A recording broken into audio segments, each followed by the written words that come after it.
চারটি বৈশিষ্ট্য দেখে একটি মেয়েকে বিয়ে করা হবে। 1 নম্বর, তার সম্পদ দেখা। সম্পদ চাওয়া না, সম্পদ দেখা। 2 নম্বর, ওয়ালি হাসাবিহা, তার বংশ দেখা হবে।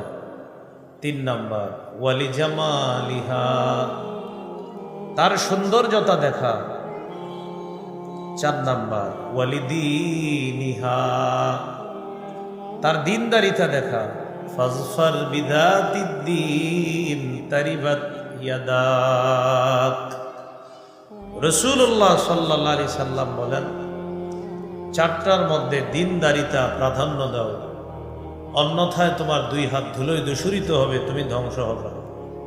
কিন্তু ঘটক যখন কোনো মেয়ের ব্যাপারে ছেলের বাবার কাছে বলে, তখন ঘটক ওই মেয়ের প্রথম 3টা বৈশিষ্ট্য বলে, আর নবী যেটারে গুরুত্ব দিতে বলছে ওইটা বলে না। ঘটক বলে মেয়েটা মাশাআল্লাহ দেখতে, মেয়েটার টাকা পয়সাও মাশাআল্লাহ, 3 ভাই ইতালি থাকে, মেয়েটার বংশও মাশাআল্লাহ, তো মেয়েটা নামাজি কিনা, দিনদার কিনা, এটা ঘটক বলে না। কোন ছেলে যখন এই জাতীয় মেয়ের কথা শুনে, উনিও মাশাআল্লাহ রাজি। দিনদারিতা না দেখা মেয়েরে বিয়ে করছে, টাকা পয়সা দেখা বিয়ে করে ফেলছে। 2 বছর না যাইতে ইমাম সাহেবের কাছে আইসা কয়, হুজুর মনটা খারাপ কেন, কি হয়েছে?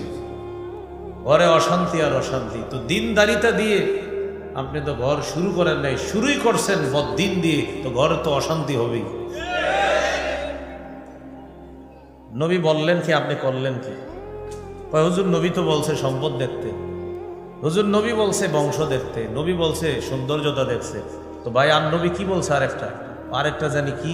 তো আরেকটা দিনদারিতা, নবী বলছে এটা প্রাধান্য দিতে, আপনি প্রাধান্য দিচ্ছেন 3টা, আসলটা আপনি গনে নি নাই। তাই আপনার ঘর এটা জাহান্নাম হবে না, কাঠটা জাহান্নাম হবে। টোটাল আলোচনা থেকে আমরা বুঝতে পারলাম, স্বামী দিনদার হবে, স্ত্রীও দিনদার হবে। বলেন, স্বামী কি হবে? স্ত্রী। আবার স্বামী, স্ত্রী। এবার আমার সাথে বলেন, দিনদার স্বামী, দিনদার বিবি, তাদের মাধ্যমে দিনদার পরিবার হবে। দিনদার পরিবার হবে, দিনদার স্বামী, দিনদার স্ত্রী, তাদের মাধ্যমে দিনদার পরিবার। আল্লাহ তাআলা আজকের আলোচনার এতটুকু অংশ গুরুত্ব সহকারে বুঝার তৌফিক দান করেন। সন্তান দুনিয়াতে আসবে সুন্নতি পদ্ধতিতে।